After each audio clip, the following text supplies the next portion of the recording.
진도는 제가 처음 갔는데 그 주님께서 또 그곳에 또 보내셔서 좀 또 교훈하시고 또 감동을 받게 하신 것 같습니다.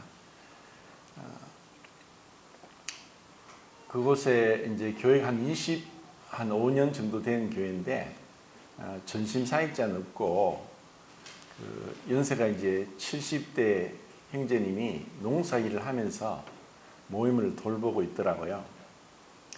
그래서 같이 이제 그 상담도 하고 구도자도 만나고 이렇게 같이 있으면서 참 저에게 참 부끄러움이 되더라고요. 이렇게 힘든 농사일을 하시고 또 연세도 이제 70대 중반이 되신 분인데 그 영혼들을 사랑하고 또 복음을 전하고자 하고 또 어떻게 하든 또 교회에 계속 정착시키고자 하는 그러한 애틋한 마음이 옆에서 막 느껴지는 거예요. 그리고 이제 상담을 하고 이렇게 시간이 이제 많이 지나고 해서 저도 많이 지치는데 이 형제님은 지치지도 않고 계속 그 영혼들을 어떻게 하든 그 복음을 전하고자 하고 또 교회로 인도하고자 하는 그런 마음을 보면서 참 제가 참 부끄러움이 많았습니다. 너무나 참 감동이 되었고 그래서 정말 주님은 우리의 외모를 보시지 않는다는 그 말씀이 늘 새롭게 와닿는 것 같습니다. 분명히 그 마음 중심을 주님은 보시기 때문에 그런 어떤 영혼을 사랑하는 그런 마음들이 그 사람마다 다를 수 있고 또 이렇게 대도시에서 또 많은 성도들 있는 가운데서 사역하는 분이라고 하더라도 정말 그 시골에서 그 자기 일을 하면서 교회를 돌보는 그러한 분들보다도 영혼을 사랑하는 마음이 적을 수도 있다는 것. 그것을 생각하면서 주님은 참 공평하시다. 그리고 정말 공정하게 또 평가를 하실 것이다. 이런 이제 마음이 들었습니다. 그리고 또 우리가 신앙생활을 하면서 주님 앞에서 어떤 마음으로 주님을 섬기고 있는가, 그건 참 중요하고, 그리고 구원을 받은 지가 뭐 아무리 오래되었다 하더라도 날마다 새롭게 되면서 주님과의 그 교제가 없다면은 우리의 주님께서 또 우리에게 교훈하시고 책망하시리라는 생각도 듭니다. 제가 이제 복음 집회에 갔었지만은 제가 이제 그렇게 계속 이제 강조한 게 구원 받았다고 하고 침례 받았다 할지라도 삶에 어떤 열매가 없다면은 자신의 구원을 점검해 봐야 된다.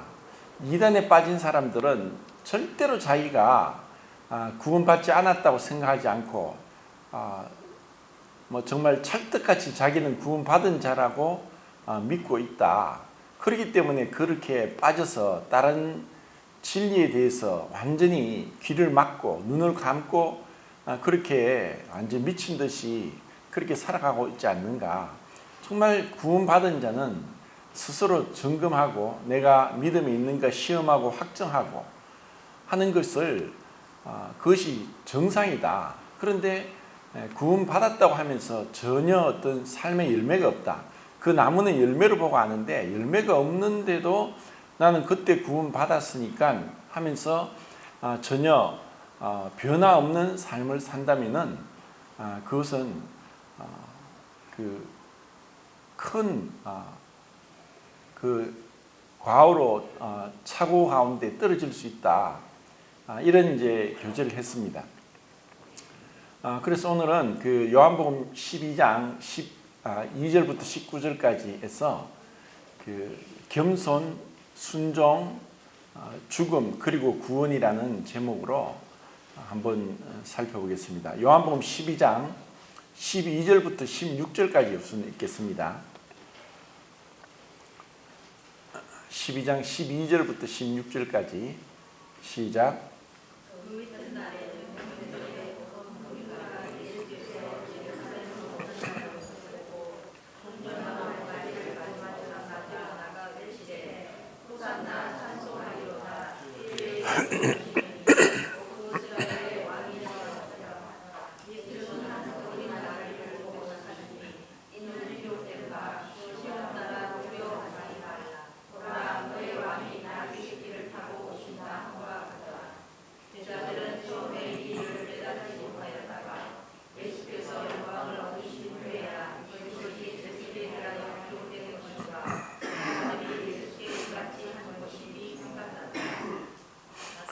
예, 우리는 그 앞에서 베다니에서 마리아가 주님께 그 향유옥합을 깨뜨려서 그 발에 붓고 자기 머리털로 닦았다는 그러한 말씀을 살펴봤습니다. 마태와 마가복음, 누가복음에도 그 같은 이제 말씀이 있는데, 어떤 분들은 이것이 이제 동일한 사건으로 보기도 하고 또 다르게 보기도 합니다. 왜냐하면 시간적인 차이가 있기 때문에 유월절 이틀 전에와 또 엿새 전에라고 이렇게 해서 다르게 있기 때문에 두 번을 그렇게 머리에도 기름 부으시고 또 발에도 기름 부으셨던 것으로 다르게 보기도 합니다.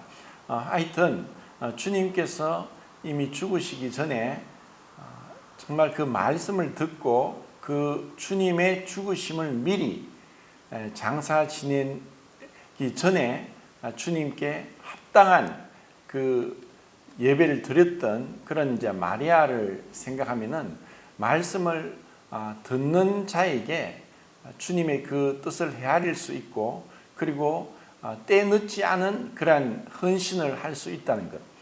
그리고 마가복음 14장 또 8절에 보면은 주님 이제 이것을 인해서 이제 가룟 유다가 비난했죠.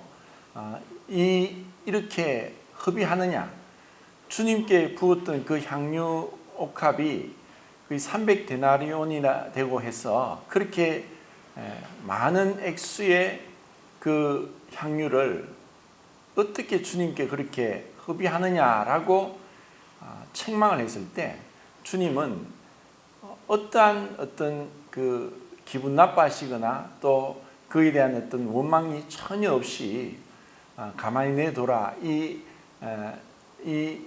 여자는 자기 힘을 다해서 나의 장사를 미리 준비하였다라고 이제 말씀하시면서 그렇게 비난하는 가룟 유다를 향해서 어떠한 마음의 원망도 없이 말씀하셨어요.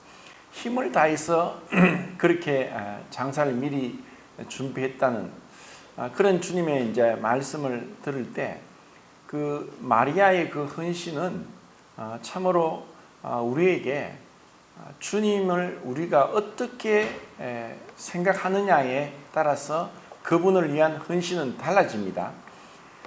우리가 주님을 귀하게 생각하는 만큼 우리가 그분께 드리는 헌신의 그 정도가 주님을 우리가 귀하게 생각하는 거라고 볼 수 있습니다. 주님을 위해서 어떠한 헌신도 하지 않는다면은 정말 주님을 모른다고밖에 할 수 없습니다. 가룟 유다 같은 경우는 이것이 너무나 허비되고 낭비되고 헛되다고 생각했습니다. 왜냐하면 주님의 가치를 몰랐기 때문입니다. 오늘날 우리도 주님을 믿는다고 하는 것이 내가 단지 구원받았고 침례받았다는 것이 아니라 주님을 위해서 어떠한 헌신을 하느냐가 정말 우리가 구원받은 증거라는 겁니다.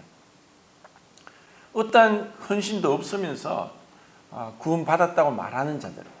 그래서 이번에 제가 집회에 가서 이렇게 계속 말씀을 드렸는데, 거의 이제 70대 후반 되는 형제님이 나중에 저에게 좀 상담을 하자는 거예요.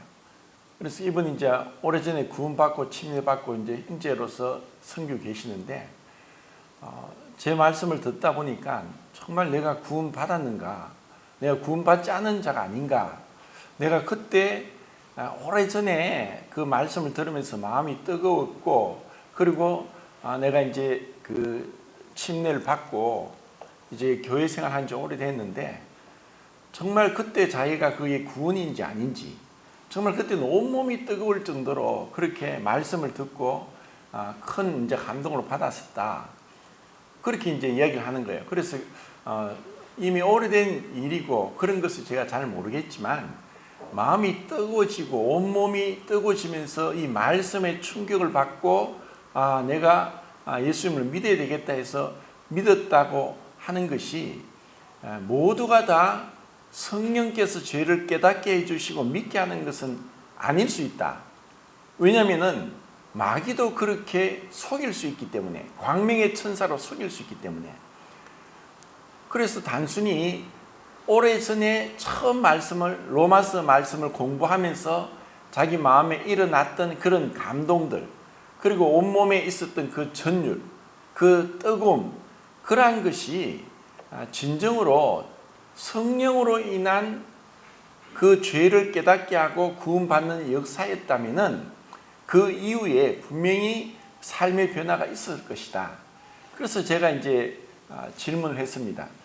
그러면 그때 이제 구원 받으셨다고 생각하시고 세월이 수십 년이 흘렀는데 성경을 몇 번을 읽어 보셨습니까?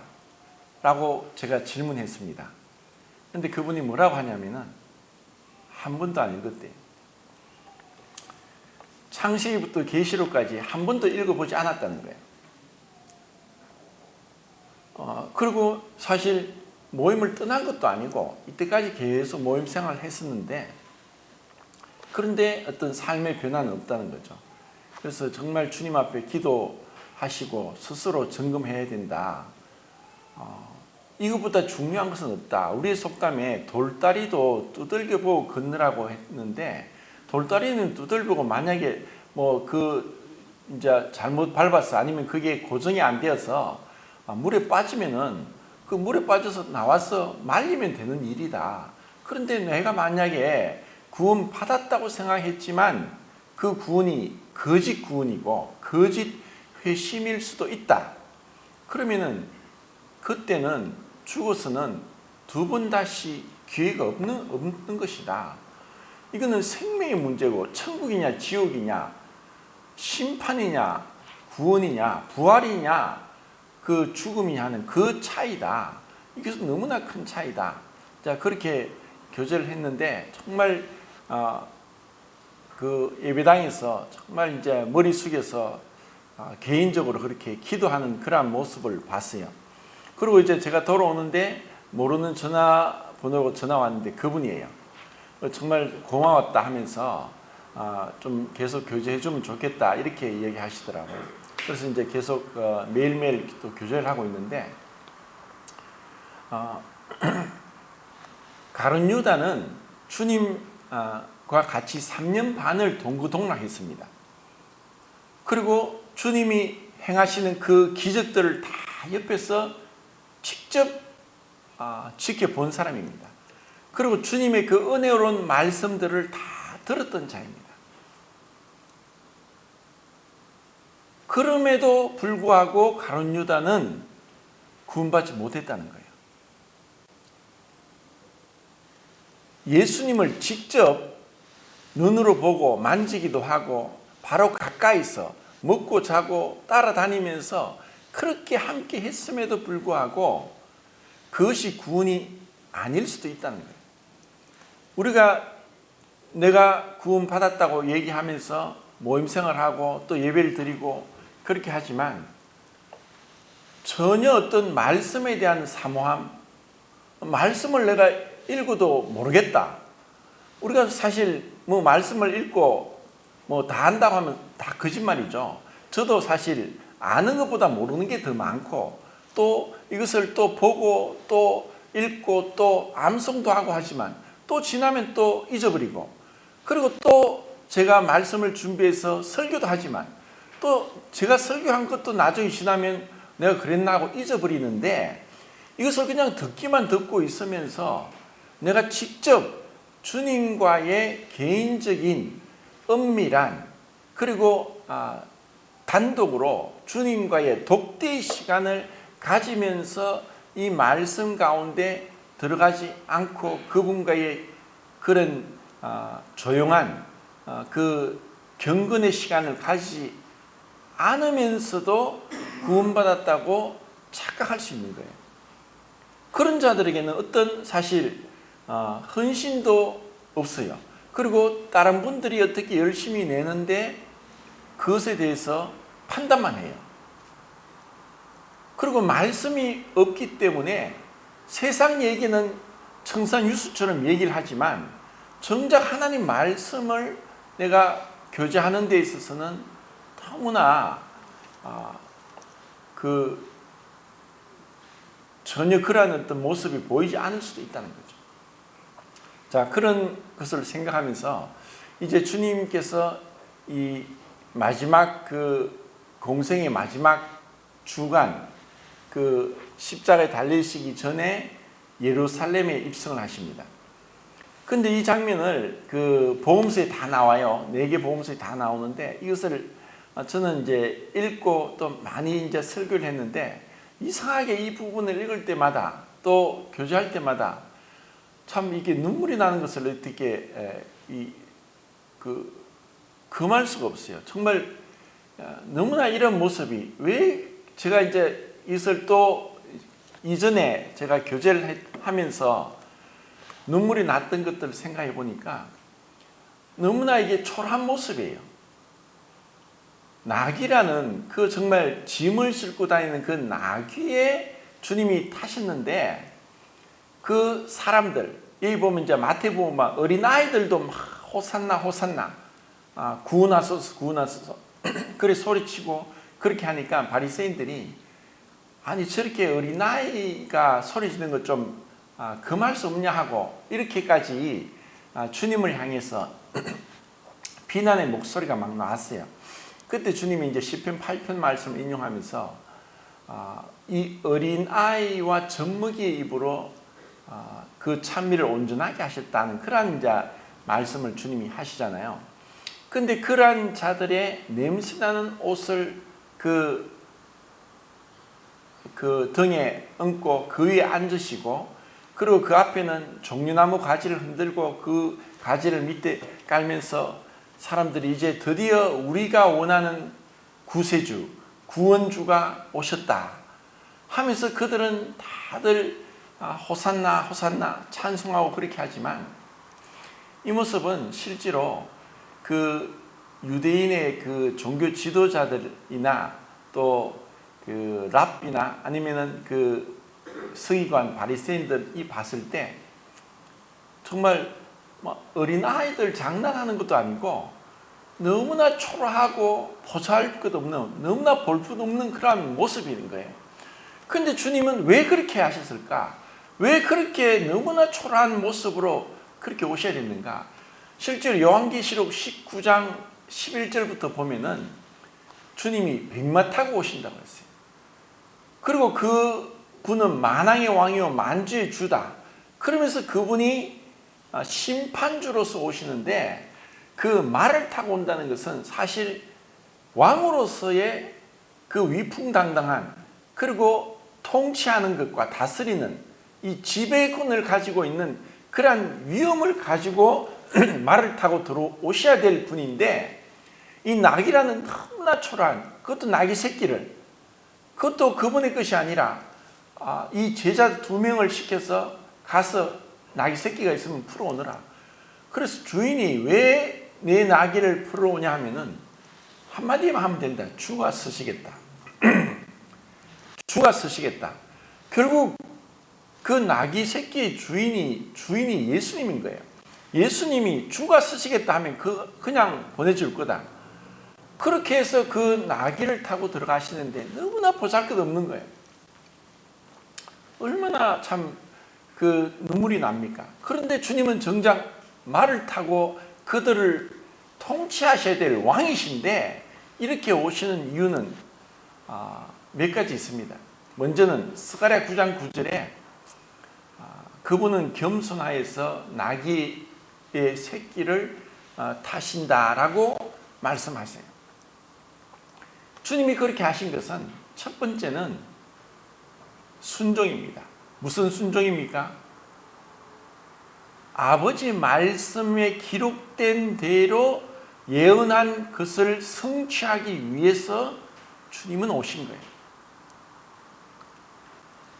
이러한 그 순종은 우리에게 우리가 순종하는 것이 어떤 모습인가? 우리는 어떻게 보면은 자기의 어떤 체면과 유심도 있고 다른 사람들이 볼 때 어떠할까 하는 이러한 것들을 굉장히 많이 이게 생각을 합니다. 정말 정작 하나님 앞에 순종한다기보다는 사람들 앞에 내 자신을 좀 더 내세우려고 하는 마음이 더 크다는 거예요. 그것을 누구를 통해 알 수 있냐면 사울을 통해 알 수 있어요. 사울이 하나님께서 분명히 명령하셨어요. 아말렉의 왕 아각과 아말렉의 모든 것을 다 죽여라. 하나도 남김없이 죽이라고 했는데 사울은 무엇을 했냐면은 좋은 것은 다 취하고 자기가 볼 때 좋지 않은 것만 다 죽였어요.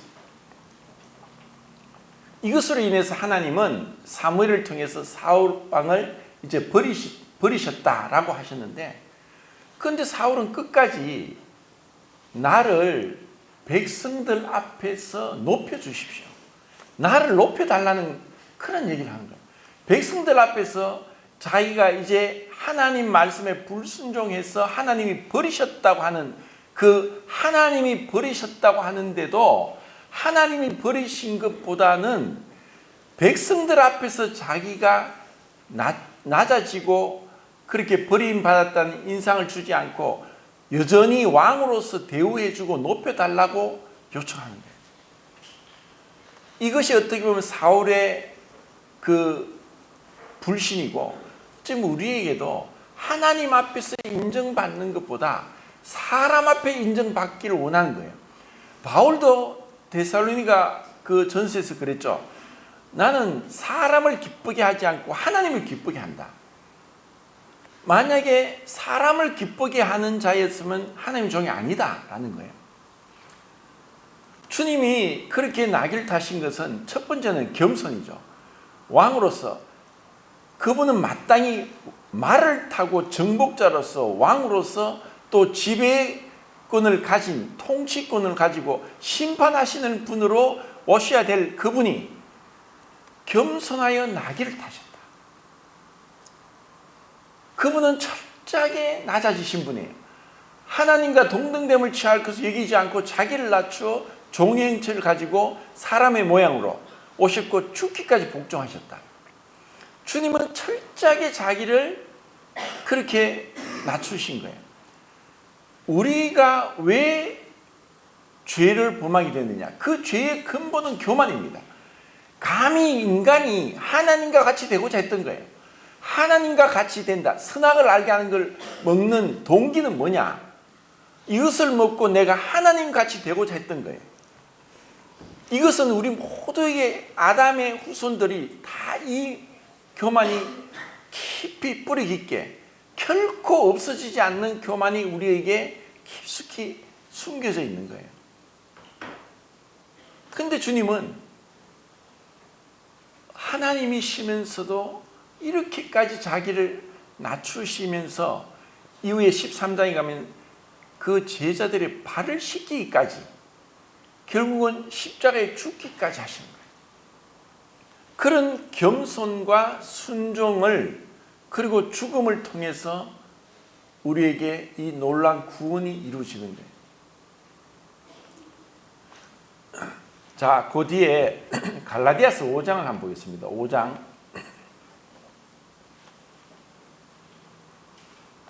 15절.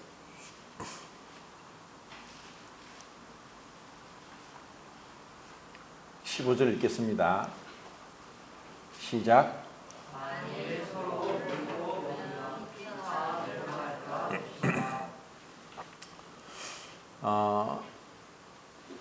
이 말씀을 누구에게 하셨느냐? 갈라디아 교회 성도들에게 하셨어요. 제가 이제 그 교회 생활을 하면서, 아니 성도들에게 왜 이런 말씀을 하십니까? 성도들도 충분히 이렇게 육신적으로 서로 물고 먹히고 다투고 싸우고 분내고 갈라쓰고 분리하고 할 수 있는 존재예요. 우리에겐 여전히 옛사람의 습성이 남아있기 때문에 이렇게 형제님 자매님하고 정말 친밀하게 지내다가도 어떠한 일이 있으면은 이럴 상태까지 떨어질 수도 있다는 거예요. 이것을 구원받지 않은 사람들은 이것을 읽을 일도 없을 거고 이런 말씀에 신경도 쓰지 않고 관심도 없고 전혀 반응도 없어요. 구원받지 않았기 때문에, 생명이 없으니까. 그런데 이 말씀을 누구에게 했느냐? 우리에게 한 거예요. 지금 그 러시아와 우크라이나 전쟁이 뭐 계속되고 있죠. 제가 그걸 보면서 참 너무나 마음이 아픈 거예요. 러시아라는 나라는 이 지구상에서 영토가 가장 넓은 영토를 가진 나라가 러시아입니다. 가장 큰 영토를 가지고 있어요. 그런데도 그 우크라이나를 점령해요.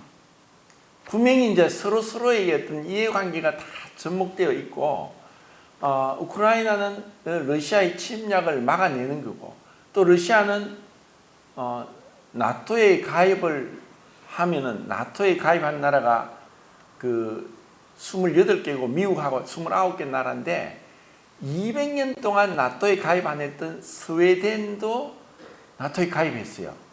그러니까 이제 러시아 입장에 생각했을 때, 아니 거의 30개 나라가 이 러시아를 대적하고 있다.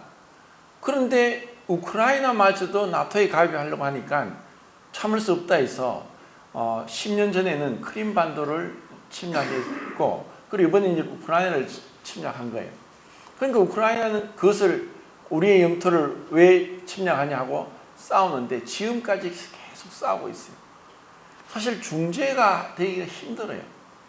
결코 손해보려고 하지 않고, 내가 인간은 사실 그 눈에는 눈, 이에는 이, 상한 것은 상한 것으로, 배운 것은 배운 것으로, 이것이 어떻게 보면은 우리 하나님의 어떤 공의라고도 할 수 있지만, 우리 인간에게 있어서도 결코 내가 양보할 수 없고, 내가 져서는 안 되고, 내가 손해봤으면 안 되고, 그리고 내가 어떤 불이익을 당했으면 반드시 그것을 갚아줘야 된다. 한 대를 맞으면 두 대를 때리라. 이것이 사실 부모들이 아이들에게 가르치는 거예요. 너는 왜 비싼 밥 먹고 남한테 두들겨 맞고 오느냐? 네가 한 대 맞았으면 두 대를 때려야지.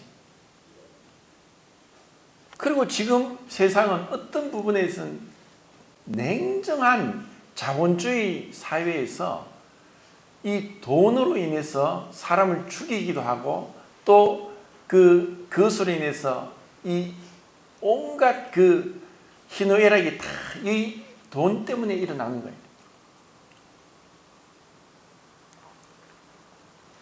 서로 물고 먹히는 그런 가운데 멸망의 그 막바지로 달려가는 것이 지금 이 세상의 모습인 거예요.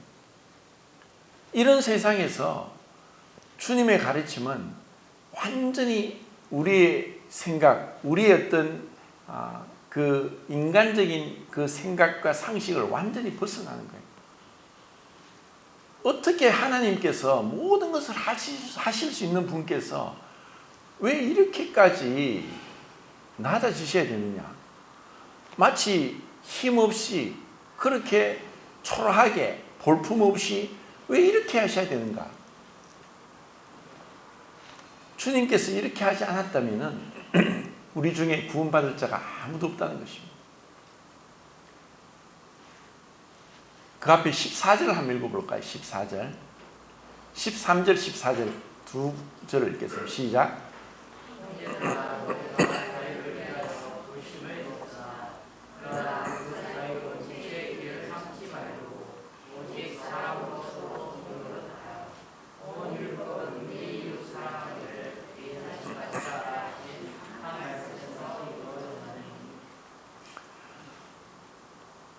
그 율법에는 이에는 이, 눈에는 눈, 그렇게 해서 동해보복법이라고 하는데, 어떤 해를 입었으면은 똑같은 해를 입은 만큼 보복을 하는 것이라고 그렇게 얘기하지만, 더 깊은, 표면적으로는 그렇지만 그 깊이에는 사랑인 거예요. 은혜가 있고 사랑이 넘치는 거예요. 율법에서는 내 이웃을 내 몸같이 사랑하라.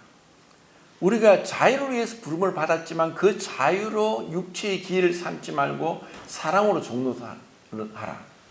결국 그 율법에서 말씀한 것을 완전히 성취하시고 이루기에 오신 분이 주님인 거예요. 주님이 아니고는 절대로 우리는 이 아담 이후로 누구도 이와 같은 마음으로 완전히 자기를 희생하고 헌신하고 겸손하고 순종하고 죽기까지 할 자가 없는 거예요. 이것은 다르게 말하면은 사단은 절대로 겸손하지 않고 순종하지 않고 죽지 않고 끝까지 지옥에서까지 굴복하지 않는 존재가 사단입니다. 그리고 그 사단에 의해서 우리는 죄인이 되었고, 그 죄는 겸손하지 않고 순종하지 않고 또 헌신하고 희생하지 않고 사랑하지 않습니다. 이것이 죄라는 거예요. 그리고 이 세상은 바로 이렇게 살고 있어요. 네가 바보같이 네 자신을 너무 숙이면 너를 갖다가 가만히 있으면 뭐니 말라고 가만떼기로 한다. 그래서 네가 그렇게 당하지 말고 네 권리를 주장해야 된다. 그렇게 얘기하고, 아니 네가 왜 그렇게 쓸데없이 사람들에게 고분고분하게 순종하는 자가 되느냐. 네 이득을 취해라. 네가 권리를 주장해라. 그리고 절대로 네가 손해보면 안 된다. 그리고 처음부터 기선을 제압해야지. 부부싸움도 부부가 결혼했어도 처음부터 기선을 제압해야지 평생을 편하다. 그런 얘기를 하는 거예요. 그래서 끊임없는 우리 인간 세상은 다툼의 연속인 거예요. 이런 가운데 주님이 오셨어요. 주님이 우리를 구원하시기 위해서 단순히 십자가에서 죽으셔서 구원을 이루신 것만이 아니라 그 모든 삶의 공생애에서, 그리고 그 공생애 이전부터 주님은 우리에게 구원이 무엇인가를 보여주신 거예요. 그것은 첫 번째 겸손인 거고, 두 번째는 순종이고, 그리고 마지막에는 십자가에 죽기까지 하신 거예요. 그래서 우리가 정말 구원받은 자라면은 겸손함으로 인해서, 겸손할 자들에게는 다툼이 없어요. 교만해서 다툼이 일어나요. 우리 성도들도 언제 다툼이 일어나느냐? 언제 우리 그 가족 간에도, 부부 간에도, 부모 자식 간에도 왜 다툼이 일어나느냐? 내가 겸손하지 않기 때문에 다툼이 일어나는 거예요. 그리고 어떻게 해서 불순종한 모습으로 나타나느냐? 하나님 말씀에 대해서 예수님께서 기록된 대로 나는 내 뜻을 이루기 위해 온 것이 아니라 아버지 뜻을 이루기 위해 왔다. 내가 하는 말은 내 말이 아니고 아버지 말씀이다. 주님은 철저하게 그 예언을 성취하신 분이에요. 그러니까 주님은 지금 나귀 새끼를 타고 예루살렘에 입성하신 거예요. 사람들이 뭐라고 하는 게 중요하지 않고 아버지 말씀이 중요한 거예요. 우리가 그 우선순위가 분명해서 하나님과의 내 관계가 더 중요하지 보이는 사람과의 관계가 중요한 게 아니에요. 우선순위에 있어서 내가 하나님과의 그 관계를 먼저 우선시 하게 될 때야, 그때 하나님은 우리의 인간관계도 주님의 뜻 가운데 온전케 해주시는 거예요. 내가 하나님과 화목하면은 원수도 하나님이 나와 화목하게 해주시는 거예요. 내가 하나님을 경외하는 만큼, 하나님을 존중하는 만큼 주님은 우리의 필요를 채워주시는 거예요. 왜냐하면 그분은 신실하시고 약속을 지키시는 분이고, 그리고 우리를 우리가 주님을 존중하는 만큼 주님은 그만큼 우리를 존중하시기 때문에 그래요. 마가복음 8장을 보겠습니다. 마가복음 8장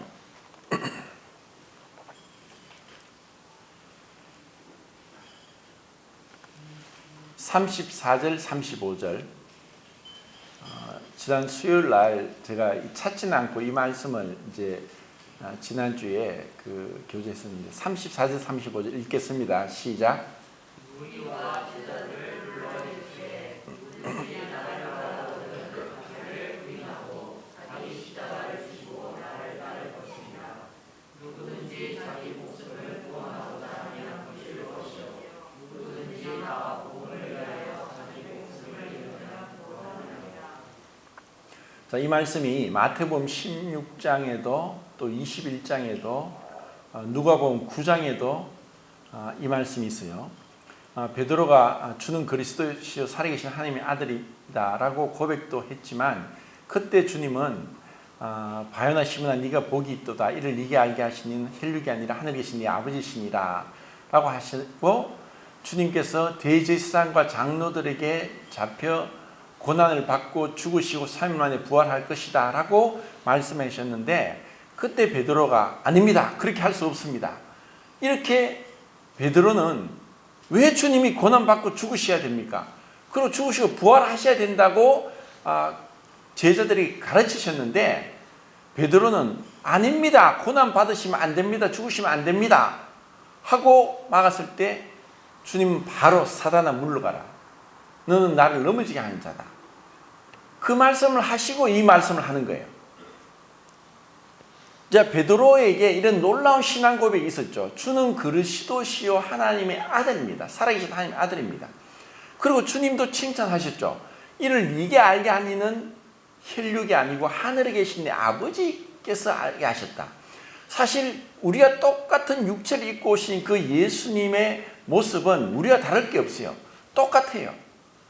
그런데 우리가 똑같은 육체를 입고 배고파하시고 피곤해하시고 주무셔야 되고 그리고 그 고통하시는 이런 모습을 보았던 그 가운데 베드로가 주는 그리스도시요 살아계신 하나님의 아들이라고 했던 그 고백은 자신의 어떤 상식 기준에서가 아니고 어떤 자신의 믿음이라기보다 하나님이 그 계시를 주셨고 깨닫게 주셨기 때문에 그렇게 한 거예요.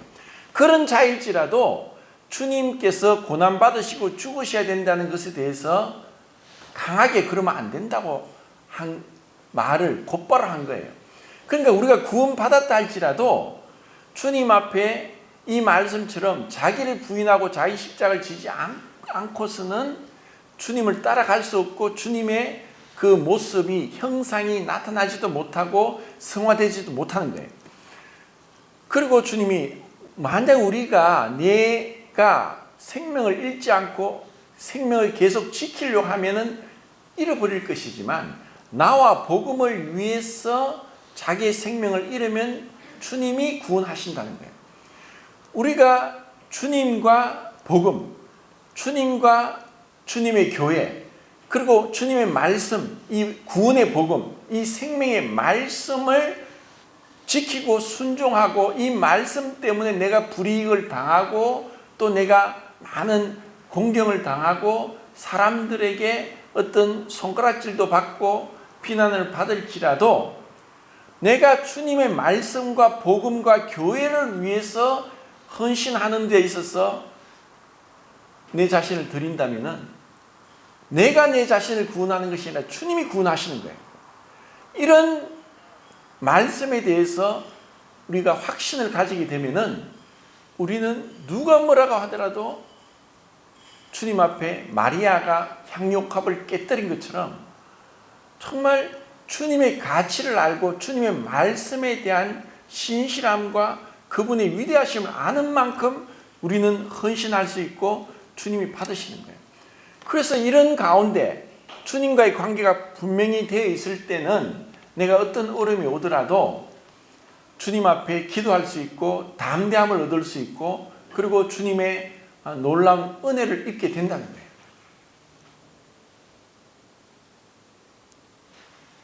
내가 얼마나 주님과 교회와 복음을 위해서 담대함을 갖고 우선순위가 분명하고 그리고 내가 이 말씀에 순종해서 주님 앞에 나가느냐. 자, 이제 요한복음 12장 다시 돌아와서 말씀을 마치겠습니다. 요한복음 12장 24절 25절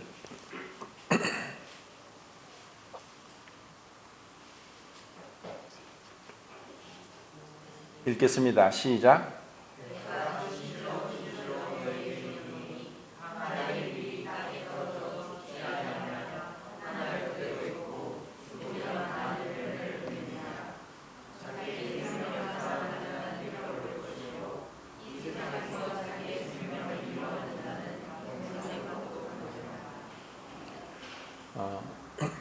자, 동일한 말씀을 주님은 또 우리가 잘 아는 한 알의 밀알이 죽어야 열매를 맺는다. 죽지 않으면은 열매를 맺지 못한다. 이것이 자연계의 비밀입니다. 자연계에서도 우리가 먹을 수 있는 모든 것들은 이러한 죽음을 통해 생명이 나오는 거예요.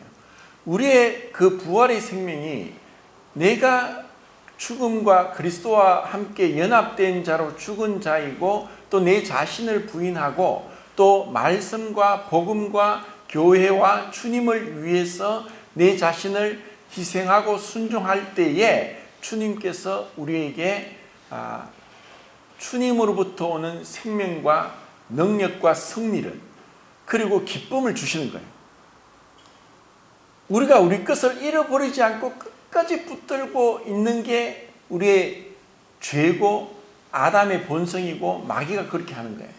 그런데 주님께서 하신 것처럼 주님이 나귀를 타신 것처럼 정말 겸손하게 그리고 주님께서 말씀에 순종하고 예언을 성취하기 위해서 그렇게 사람들이 볼 때 너무나 초라하고 보잘것없는 모습으로 그렇게 예루살렘에 들어오시는 것이 그분의 절대적인 아버지 말씀에 대한 순종으로 들어올 때 그러한 것처럼 하나님 밀알로 죽음으로 인해서 우리에게 참된 구원을 주셨다는 거예요.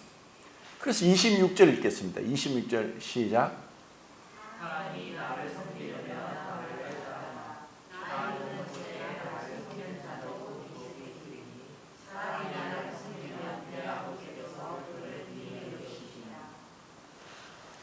우리가 주님을 따르고 또 주님 말씀에 순종하고 갈 때 그때 우리는 동일한 순종과 겸손과 헌신을 하는 우리의 형제 자매들을 만나고 교제하게 될 것이고 또 그런 모습들은 주님이 약속하신 말씀대로 아버지께서 그것을 함께 하겠다. 이보다 더 큰 축복은 없습니다. 이 세상의 명예와 권력과 재물은 그냥 바람이 불면 날아갈 것이에요. 근데 정말 우리가 주님을 따르면서 그분을 기쁘시게 하고 순종하고 겸손하면서 헌신적으로 주님을 섬길 때 주님은 우리를 그렇게 귀하게 여기시고 우리에게 세상으로부터 오지 않는 기쁨과 승리와 평안과 안식을 주신다는 거예요. 이 말씀이 참 우리에게 참 너무나 큰 위로가 되고 은혜가 되는 말씀인 것 같습니다. 주님께서 우리 성도님들을 이 말씀의 그 기쁨 가운데 인도해 주시길 바랍니다. 감사합니다.